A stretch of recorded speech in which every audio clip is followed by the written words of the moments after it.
আজকের ভূমিকম্পের মাধ্যমে কিছুটা মানুষ বুঝতে পেরেছে। আপনারা দেখেছেন ঢাকা শহরে মানুষগুলো দৌড়ে পালাচ্ছে।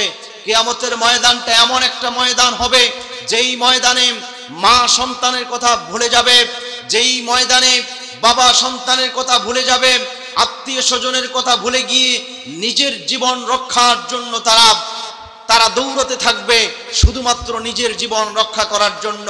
কিন্তু নিজের জীবন রক্ষা সেদিন হবে না। কথা বলুন ঠিক কিনা? আজকে জুমার সেই পূর্ব মুহূর্তে আপনারা দেখেছেন ঢাকা শহরে ভয়ঙ্কর একটি ভূমিকম্প সারা বাংলাদেশে হয়েছে, ঠিক কিনা বলেন? ঢাকার বাড্ডায় যেই ভূমিকম্প হয়েছে 5.7, এই ভূমিকম্পের কারণে ঢাকায় শত শত বিল্ডিং ক্ষতিগ্রস্ত হয়েছে। 5 জন ভাই শহীদ হয়েছেন। বিপদের মুহূর্তে যারা গজবে এবং কি যারা ভূমিকম্পের মাধ্যমে মারা যান তাদেরকে শহীদ বলা হয় যদি তাদের ঈমান থাকে। যারা মৃত্যুবরণ করেছেন আমরা তাদের জন্য দোয়া করছি, আল্লাহ তাআলা যেন তাদেরকে জান্নাতবাসী করেন। আমরা সকলে বলি আল্লাহুম্মা আমিন। প্রিয় ভাইয়েরা, আমি এই কথাটা এজন্যই বলছি, যেই সময়ে আপনি এখানে বসেছেন আজকে এই ভূমিকম্পের যে অবস্থাটা হয়েছিল ঢাকার মানুষ বুঝতে পেরেছে। বিজ্ঞান গবেষণা করে বলেছে স্বাধীনতার পরে এরকম ভূমিকম্প আর কোনোদিন বাংলার জমিনে হয় নাই। এই ভূমিকম্প যে আল্লাহ তাআলা দিয়েছেন এটা তো সামান্য ভূমিকম্প, ঠিক কিনা বলেন? যেই ভূমিকম্প আল্লাহ তাআলা দিয়ে গোটা পৃথিবী প্রলোভিত করবেন, আজকের ভূমিকম্পের মাধ্যমে কিছুটা মানুষ বুঝতে পেরেছে। আপনারা দেখেছেন ঢাকা শহরে মানুষগুলো দৌড়ে পালাচ্ছে। কিয়ামতের ময়দানটা এমন একটা ময়দান হবে যেই ময়দানে মা সন্তানের কথা ভুলে যাবে, যেই ময়দানে বাবা সন্তানের কথা ভুলে যাবে, আত্মীয় স্বজনের কথা ভুলে গিয়ে নিজের জীবন রক্ষার জন্য তারা দৌড়তে থাকবে, শুধুমাত্র নিজের জীবন রক্ষা করার জন্য। কিন্তু নিজের জীবন রক্ষা সেদিন হবে না। কথা বলুন ঠিক কিনা? প্রিয় ভাইয়েরা, আজকের এই ভূমিকম্পের কারণে দেখলাম যারা অফিসে কাজ করতেছে কাজ ফেলে দিয়ে দৌড়িয়ে বাইর হচ্ছে।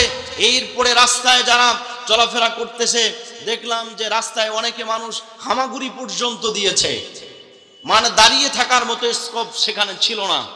এরকম একটা ভূমিকম্প আল্লাহ তাআলা দিয়েছেন। নিঃসন্দেহে এটা সতর্কবাণী, ঠিক কিনা বলেন? সতর্কবাণী দিয়েছেন আল্লাহ তাআলা, ভূমিকম্প দিয়েছেন। দেখেন পৃথিবীর বিজ্ঞান অনেক বিষয়ে গবেষণা করে কথা বলতে পারে।